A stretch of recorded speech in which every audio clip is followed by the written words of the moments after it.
आकाशवाणी मुंबई.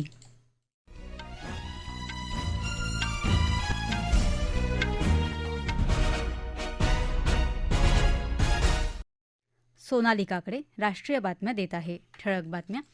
प्रधानमंत्री नरेंद्र मोदी आणि फ्रान्सचे अध्यक्ष इमॅन्युएल मॅक्रॉन यांच्याकडून संयुक्तपणे भारत इनोव्हेट्स या कार्यक्रमाचं उद्घाटन. अमेरिका, इस्रायल आणि इराण यांच्यातला संघर्ष थांबवणाऱ्या कराराबाबत संदिग्धता कायम. 100वे अखिल भारतीय मराठी साहित्य संमेलन पुण्यात 28 ते 31 जानेवारी 2027 दरम्यान होणार. सोलापूर जिल्ह्यात म्हसवड पंढरपूर मार्गावर पिकअप गाडी विहिरीत पडून झालेल्या अपघातात 8 जणांचा मृत्यू. आणि महिलांच्या T20 क्रिकेट विश्वचषक स्पर्धेत भारत पाकिस्तान सामना सुरू. प्रथम फलंदाजी करताना भारताची खराब सुरुवात. नवोन्मेष, तंत्रज्ञान आणि देशाच्या युवा शक्तीच्या आकांक्षा देशाच्या भविष्याला आकार देत असून त्यामुळे देशात परिवर्तन घडून येत असल्याचं प्रधानमंत्री नरेंद्र मोदी यांनी म्हटलं आहे. प्रधानमंत्री नरेंद्र मोदी आणि फ्रान्सचे अध्यक्ष इमॅन्युएल मॅक्रॉन यांनी आज संयुक्तपणे फ्रान्समधल्या नीस इथं आयोजित भारत इनोव्हेट्स या कार्यक्रमाचं उद्घाटन केलं. त्यावेळी ते बोलत होते. सध्या देशात 2 लाखांपेक्षा जास्त स्टार्टअप्स आहेत. आज भारत मानवतेसाठी तंत्रज्ञान या मूल्यानुसार नवोन्मेषाच्या मानवकेंद्रित स्वरूपाला प्रोत्साहन देत आहे, असं ते म्हणाले. देशातले तरुण स्टार्टअप्सच्या माध्यमातून विविध क्षेत्रांमधल्या जागतिक आव्हानांवरच्या उपाययोजना विकसित करत असल्याचं त्यांनी सांगितलं. यहाँ कोई एआई से गांवों का जीवन बदलने के लिए काम कर रहा है, कोई किसानों की मदद के लिए सैटेलाइट टेक्नोलॉजी का इस्तेमाल कर रहा है और कुछ स्टार्टअप डिफेंस और सिक्योरिटी के क्षेत्र में नई तकनीकें विकसित कर रहे हैं. भारत इनोव्हेट्स हा उपक्रम भारताची प्रतिभा आणि युरोपीय भांडवल यांच्यामधला एक दुवा म्हणून उदयाला आला असल्याचंही त्यांनी सांगितलं. या उपक्रमाच्या माध्यमातून युवा नवोन्मेषकांना जागतिक कौशल्यांसोबत जोडून घेण्याच्या नवीन संधी निर्माण होत असल्याचं ते म्हणाले. फ्रान्सचे अध्यक्ष मॅक्रॉन यांनीही या कार्यक्रमाला संबोधित केलं. आज भारत नवोन्मेषाचं जागतिक केंद्र म्हणून उदयाला आला असल्याचं म्हणत त्यांनी भारताचं कौतुक केलं. आज भारत नवोन्मेषी उपक्रम राबवतो आहे का, यापेक्षा कोणता देश भारतासोबत नवोन्मेषी उपक्रमात भाग घेणार हा खरा प्रश्न आहे, असं ते म्हणाले. चांद्रयान मोहीम ही तंत्रज्ञानाच्या क्षेत्रातल्या भारताच्या उत्कृष्टतेचं उदाहरण आहे, असं ते म्हणाले. इंडिया इनोव्हेट्स या उपक्रमाअंतर्गत देशातील 120 पेक्षा जास्त स्टार्टअप्स आणि जगभरातील आघाडीचे गुंतवणूकदार, तंत्रज्ञान क्षेत्रातील दिग्गज तसंच प्रमुख शैक्षणिक संस्था एकत्र आल्या आहेत. या कार्यक्रमाला परराष्ट्र व्यवहार मंत्री डॉक्टर एस जयशंकर, वाणिज्य आणि उद्योग मंत्री पियुष गोयल, राष्ट्रीय सुरक्षा सल्लागार अजित डोवाल, मुख्य वैज्ञानिक सल्लागार अजय कुमार सूद, इन्फोसिसचे संस्थापक नारायण मूर्ती आणि उद्योग क्षेत्रातले अनेक मातब्बर उपस्थित होते. अमेरिका आणि इस्रायल यांच्याशी असलेला तणाव कमी करायच्या उद्देशानं प्रस्तावित असलेल्या सामंजस्य कराराबाबत अद्याप अंतिम निर्णय झालेला नाही, असं इराणनं म्हटलं आहे. इराणी प्रसारमाध्यमांनी दिलेल्या वृत्तानुसार या प्रस्तावित कराराचं राजकीय, कायदेशीर आणि तांत्रिक स्तरावर परीक्षण अद्याप सुरू आहे. दरम्यान कतारचं एक शिष्टमंडळ तेहरान इथं दाखल झालं असून ते इराणी अधिकाऱ्यांशी चर्चा करणार आहे. तसंच इराण आणि अमेरिका यांच्यातला राजनैतिक संवाद सुलभ करण्यासाठी प्रयत्न करणार आहे. अमेरिकेचे अध्यक्ष डोनाल्ड ट्रम्प यांनी लवकरच एका करारावर सहमती व्हायची आशा व्यक्त केली होती. त्या पार्श्वभूमीवर या घडामोडींना वेग आला आहे. मात्र इराणी अधिकाऱ्यांनी सावध भूमिका कायम ठेवली आहे. दरम्यान प्रस्तावित कराराच्या विरोधात मशाद इथं निदर्शनं झाल्याचंही वृत्त आहे. लेबनॉनच्या काही भागावर हल्ला केल्याचा दावा इस्रायलच्या लष्करानं केला आहे. इराणच्या पाठिंब्यावरच्या हिजबोल्ला या सैनिकी गटाच्या काही इमारतींवर हा हल्ला करण्यात आला. लेबनॉनची राजधानी बैरूतच्या काही भागात धूर दिसल्याचं इस्रायलच्या प्रधानमंत्री कार्यालयानं म्हटलं आहे. इस्रायलच्या उत्तरेकडील भागावर हिजबोलानं केलेल्या हल्ल्याला प्रतिकार करण्यासाठी हे हल्ले करण्यात आल्याचं प्रधानमंत्री नेतन्याहू यांच्या कार्यालयानं म्हटलं आहे. ओमानच्या समुद्रात असलेल्या भारतीय मालवाहतूक जहाजावरच्या 14 कर्मचाऱ्यांना वाचवण्यात आल्याची माहिती ओमानमधल्या भारतीय दूतावासानं दिली आहे. ओमानच्या समुद्र किनाऱ्यावर MV जवात अली 9 हे जहाज इंजिन बंद पडल्यामुळे अडकलं होतं. या जहाजावरचे सर्व कर्मचारी सुखरूप असून या सर्व कर्मचाऱ्यांना मुंबईला पाठवण्यात येत आहे. अमेरिकेच्या हल्ल्यात 3 भारतीय खलाशांच्या मृत्यूनंतरही प्रधानमंत्र्यांनी मौन बाळगलं असून त्यामुळे देशाच्या सार्वभौमत्वाला आणि आंतरराष्ट्रीय पातळीवरच्या प्रतिमेला बाधा आला असल्याची टीका काँग्रेस अध्यक्ष मल्लिकार्जुन खरगे यांनी केली आहे. सध्या देशहिताबरोबर दररोज तडजोड होत असल्याचंही त्यांनी समाजमाध्यमावरील आपल्या पोस्टमध्ये म्हटलं आहे. या राष्ट्रीय बातम्या आकाशवाणीच्या मुंबई केंद्रावरून देत आहोत.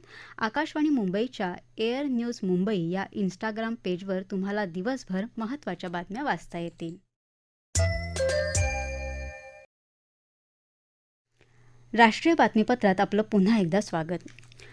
100वे अखिल भारतीय मराठी साहित्य संमेलन पुण्यात 28 ते 31 जानेवारी 2027 या कालावधीत होणार असल्याचं अखिल भारतीय मराठी साहित्य महामंडळाचे अध्यक्ष योगेश सोमण यांनी जाहीर केलं आहे. ते आज पुणे इथं वार्ताहर परिषदेत बोलत होते. सावित्रीबाई फुले पुणे विद्यापीठाच्या प्रांगणात हे संमेलन होणार आहे. या संमेलनाची नांदी याआधी संमेलन झालेल्या राज्यातल्या 48 ठिकाणी 99 साहित्यिक उपक्रम आयोजित करून होणार आहे. हे उपक्रम 15 ऑगस्ट ते 15 जानेवारी दरम्यान होणार आहेत. महामंडळाची बैठक आज पुण्यात झाली, त्यात हा निर्णय झाल्याचं सोमण यांनी सांगितलं. यावेळी मसापच्या कार्यवाह डॉ. स्वाती महाळंक, कोषाध्यक्ष प्रदीप निफाडकर, उपाध्यक्ष पुरुषोत्तम सप्रे, डॉ. रामचंद्र काळुंखे उपस्थित होते. सोलापूर जिल्ह्यातल्या माळशिरस तालुक्यात म्हसवड पंढरपूर मार्गावर तांदुळवाडीजवळ आज पिकअप गाडी विहिरीत कोसळल्यानं 14 भाविक बुडाले. हे सर्वजण रांजणी इथले असून सिद्धनाथाच्या दर्शनानंतर परत निघाले असताना हा अपघात झाला. घटनेची माहिती मिळताच पोलीस, महसूल प्रशासन आणि ग्रामस्थांनी तातडीनं घटनास्थळी धाव घेत बचावकार्य सुरू केलं. 8 जणांचे मृतदेह बाहेर काढले असून 2 जण वाचले असल्याचं आमच्या वार्ताहरानं कळवलं आहे. जखमींना उपचारासाठी पंढरपूरला पाठवलं आहे. मुख्यमंत्री देवेंद्र फडणवीस यांनी या दुर्घटनेबद्दल दुःख व्यक्त केलं असून मृतांच्या कुटुंबांना 5 लाख रुपयांची मदत जाहीर केली आहे. इंग्लंडमध्ये सुरू असलेल्या महिलांच्या T20 क्रिकेट विश्वचषक स्पर्धेत आज अ गटात बर्मिंगहॅम इथं भारत आणि पाकिस्तान यांच्यात सामना सुरू आहे. भारतानं नाणेफेक जिंकून प्रथम फलंदाजी करायचा निर्णय घेतला आहे. भारताची सुरुवात खराब झाली. सामन्यातल्या 5व्याच चेंडूवर शेफाली वर्मा 6 धावांवर बाद झाली. तिच्या जागी आलेली जेमिमा रॉड्रिग्ज फक्त 1 धाव करून तंबूत परतली. आज या स्पर्धेत झालेल्या आधीच्या सामन्यात बांगलादेशनं नेदरलँडवर 6 गडी आणि 5 चेंडू राखून विजय मिळवला. प्रथम फलंदाजी करताना नेदरलँडनं 8 गडी गमावून 139 धावा केल्या. बांगलादेशानं 4 गड्यांच्या मोबदल्यात 141 धावा करत सामना जिंकला. तृणमूल काँग्रेसच्या खासदार काकोली घोष दस्तीदार यांनी त्यांच्यासोबत आणखी 2 खासदार असल्याचा दावा केला आहे. नवी दिल्लीला रवाना होण्यापूर्वी त्या आज कोलकाता विमानतळावर वार्ताहरांशी बोलत होत्या. आपला 22 खासदारांचा गट उद्या लोकसभा अध्यक्ष ओम बिर्ला यांची भेट घेणार असून स्वतंत्र संसदीय गट म्हणून मान्यता देण्याची मागणी बिर्ला यांच्याकडे करणार आहे असं त्यांनी सांगितलं. आपल्यासोबत 2/3 खासदार असल्याचा दावा काकोली घोष दस्तीदार यांनी केला आहे. दरम्यान तृणमूल काँग्रेसचे नेते अभिषेक बॅनर्जी यांनीही लोकसभा अध्यक्षांना पत्र लिहिलं आहे. पक्षाच्या कुठल्याही कथित गटाला स्वतंत्र गट म्हणून मान्यता देऊ नये अशी विनंती त्यांनी केली आहे. सदनात केवळ पक्षनियुक्त नेता आणि मुख्य प्रतोद यांच्याद्वारे प्रतिनिधित्व करणारा एकच राजकीय पक्ष मानला जावा असं त्यांनी म्हटलं आहे. तृणमूल काँग्रेसचे खासदार कीर्ती आझाद आणि सागरिका घोष यांनी लोकसभा अध्यक्षांची आज त्यांच्या निवासस्थानी भेट घेतली. बंडखोर खासदारांचं वर्तन संविधानाला धरून असल्याची टीका या दोन्ही नेत्यांनी वार्ताहरांशी बोलताना केली. वाढता भूराजनैतिक तणाव आणि रुपयाची होणारी घसरण या पार्श्वभूमीवर परदेशी भांडवली गुंतवणूकदारांनी जूनच्या पहिल्या पंधरवड्यात भारतीय शेअर बाजारातून 62,853 कोटी रुपयांहून अधिक रक्कम काढून घेतली आहे. NSDL अर्थात नॅशनल सिक्युरिटीज डिपॉझिटरी लिमिटेडनं दिलेल्या आकडेवारीनुसार चालू वर्षात परदेशी भांडवली गुंतवणूकदारांनी भारतीय शेअर बाजारातून आतापर्यंत 2,87,000 कोटी रुपयांची गुंतवणूक काढून घेतली आहे. 2025मध्ये 1,66,000 रुपयांची निर्गुंतवणूक झाली होती, त्यापेक्षा ही रक्कम जास्त आहे. ठळक बातम्या पुन्हा एकदा. प्रधानमंत्री नरेंद्र मोदी आणि फ्रान्सचे अध्यक्ष इमॅन्युएल मॅक्रॉन यांच्याकडून संयुक्तपणे भारत इनोव्हेट्स या कार्यक्रमाचं उद्घाटन. अमेरिका, इस्रायल आणि इराण यांच्यातला संघर्ष थांबवणाऱ्या कराराबाबत संदिग्धता कायम. 100वे अखिल भारतीय मराठी साहित्य संमेलन पुण्यात 28 ते 31 जानेवारी 2027 दरम्यान होणार. सोलापूर जिल्ह्यात म्हसवड पंढरपूर मार्गावर पिकअप गाडी विहिरीत पडून झालेल्या अपघातात 8 जणांचा मृत्यू. आणि महिलांच्या T20 क्रिकेट विश्वचषक स्पर्धेत भारत पाकिस्तान सामना सुरू. प्रथम फलंदाजी करताना भारताची खराब सुरुवात. याबरोबरच आकाशवाणी मुंबई केंद्रावरचं हे राष्ट्रीय बातमीपत्र संपलं. नमस्कार.